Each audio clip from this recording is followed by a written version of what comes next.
Selamat sore, kami dari kelompok 3 yang membawakan makalah aplikasi basis data mahasiswa yang terdiri dari Dimas Siti Sutina dan saya sendiri, Ince Wida Maria. Puji syukur kita panjatkan kehadirat Tuhan di mana dari ini kita masih diberi kesehatan.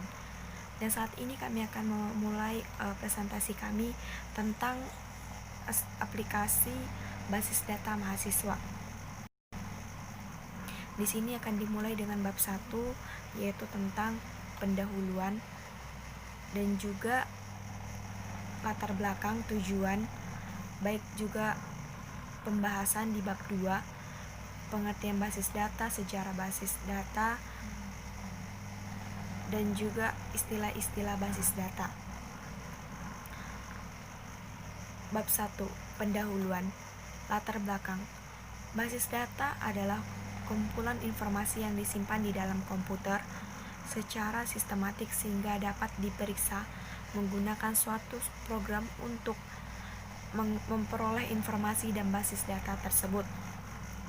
Tujuan disusunnya makalah ini untuk menyelesaikan salah satu tugas mata kuliah yang khususnya mata kuliah aplikasi basis data atau nilai tambahan untuk UAS. Selain itu, penulis dari atau perundingan dari makalah ini tidak hanya untuk menambahkan semata-mata nilai UAS, tapi kita juga dapat mempelajari setiap apa yang kita tulis, apa yang kita kerjakan dari sini, kita boleh mempelajarinya dan kita menambahkan ilmu dalam setiap pengetahuan, terutamanya dalam aplikasi basis data. Yang pertama itu dalam pengertian basis data, kita mulai dengan yang ke bab 2, pengertian basis data. Basis data terdiri dari 2, yaitu kata basis dan data.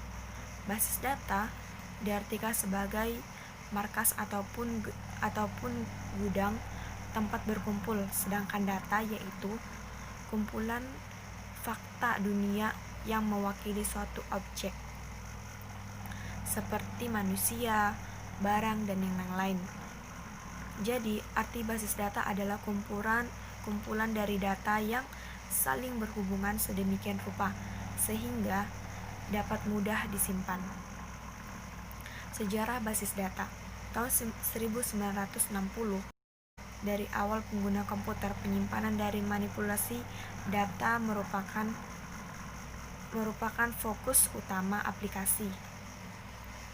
Pada awal tahun 1960, Cyrus Baxman di perusahaan General Electric mendesain generasi pertama DBMS yang disebut penyimpanan basis.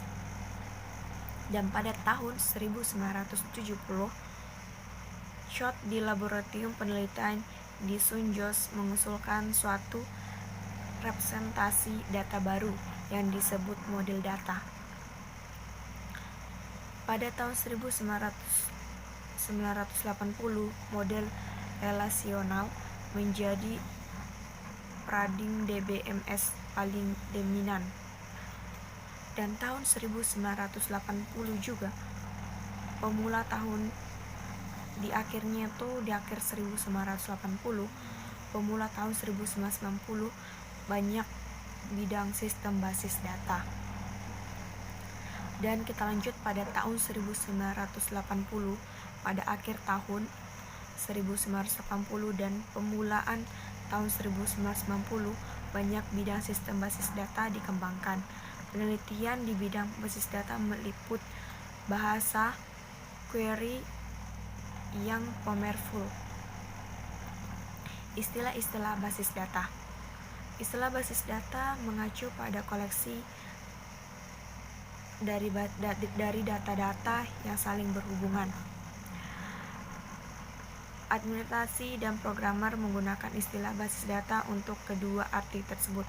Yang pertama, DBMS atau Database Management System merupakan perangkat lunak yang menangani semua perangkatses ke basis data.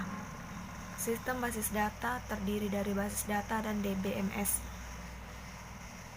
Pengelola dari kita membuat sebuah basis data, perhatikanlah gambar yang telah tertera. Yang telah tertera itulah dari contoh DBMS. Dan yang kedua, enterprise. Enterprise yaitu suatu bentuk organisasi atau lembaga sebuah perusahaan. Contohnya seperti ini yang telah tertera di sini. Dan juga entitas. Yang ketiga, entitas. Entitas suatu objek yang dapat dibedakan dari lainnya yang dapat diwujudkan dalam basis data.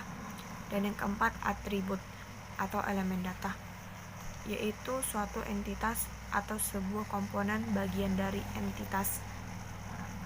Dan yang kelima, nilai data atau data value, yaitu informasi yang tercukup dalam setiap elemen data. Dan yang keenam, kunci elemen data atau key data element. Kunci elemen data atau primary key yaitu tanda pengenal yang secara unik mengidentifikasi entitas dari suatu kumpulan entitas. Dan yang ketujuh, record data, yaitu kumpulan ini elemen data yang saling berhubungan. Contohnya, kumpulan atribut, NPM, nama, alamat, tanggal lahir, dan entitas mahasiswa. Kita lanjut dengan sistem basis data. Sistem basis data adalah sistem yang terdiri dari koleksi data atau kumpulan data yang saling berhubungan dan program-program untuk mengakses data tersebut. Komponen utama basis data yang terdiri dari perangkat lunak, sistem operasi, dan lain sebagainya.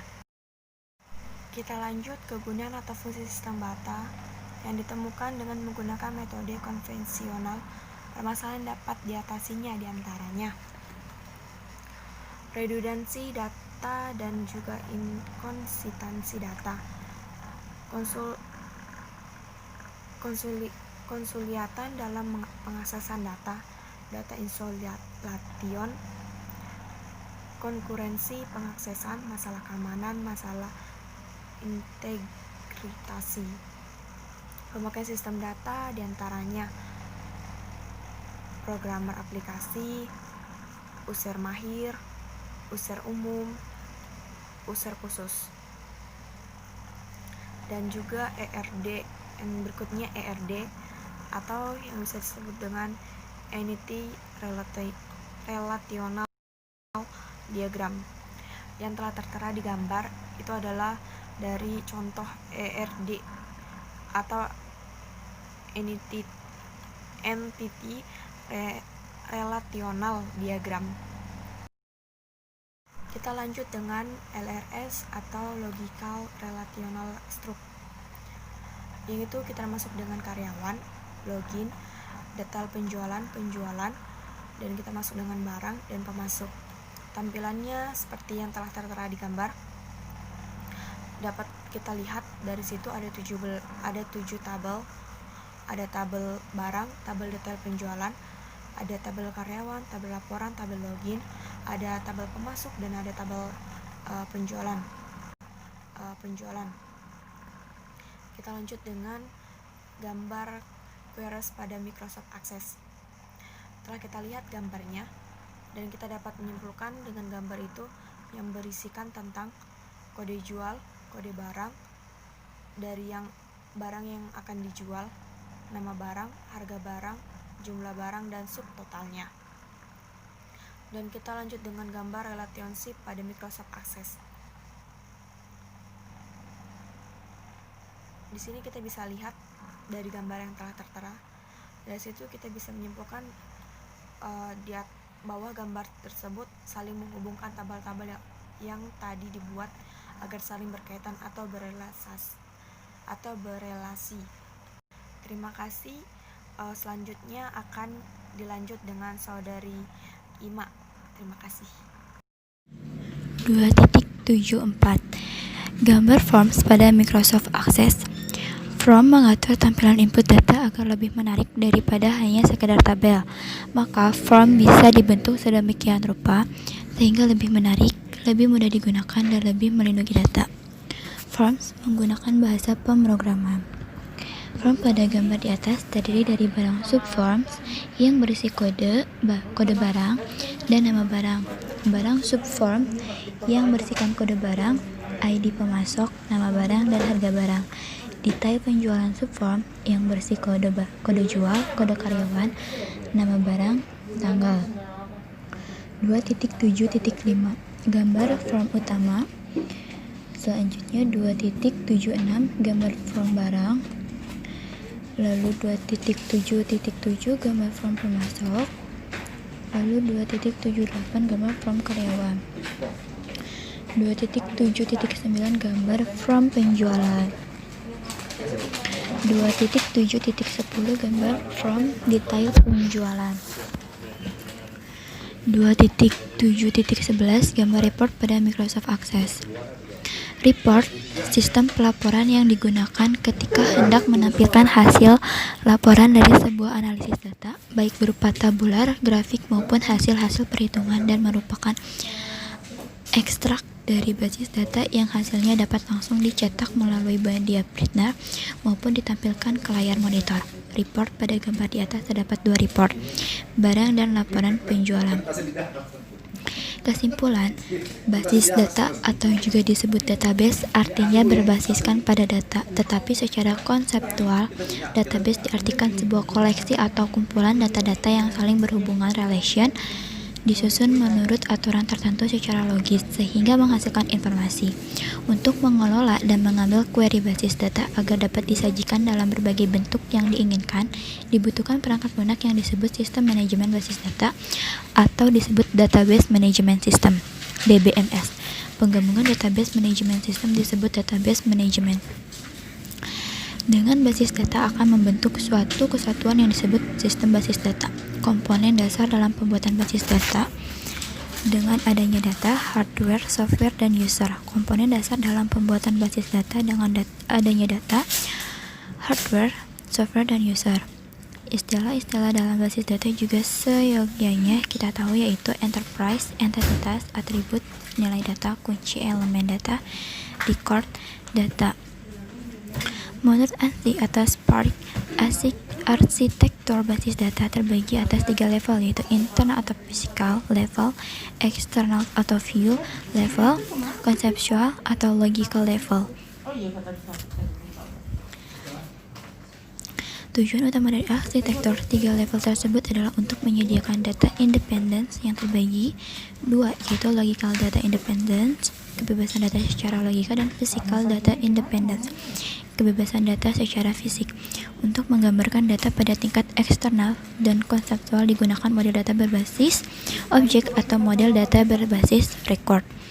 DBMS dapat diartikan sebagai program komputer yang digunakan untuk memasukkan, mengubah, menghapus, memodifikasi, dan memperoleh data atau informasi dengan praktis dan efisien. Kelebihan-kelebihan dari DBMS antara lain terdapat dari faktor performance-nya yang lebih efisien dalam penggunaan penyimpan data atau memori, integritas data yang lebih terjamin, independensi, sentralisasi, dan sekuritas yang lebih fleksibel. Komponen-komponen yang terdapat dalam DBMS terdiri dari interface, database control system, hardware, operating system, database, dan user.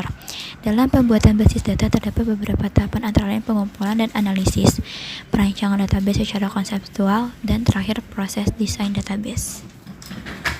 Sekian presentasi dari kelompok kami. Semoga video presentasi ini bisa bermanfaat. Wassalamualaikum warahmatullahi wabarakatuh.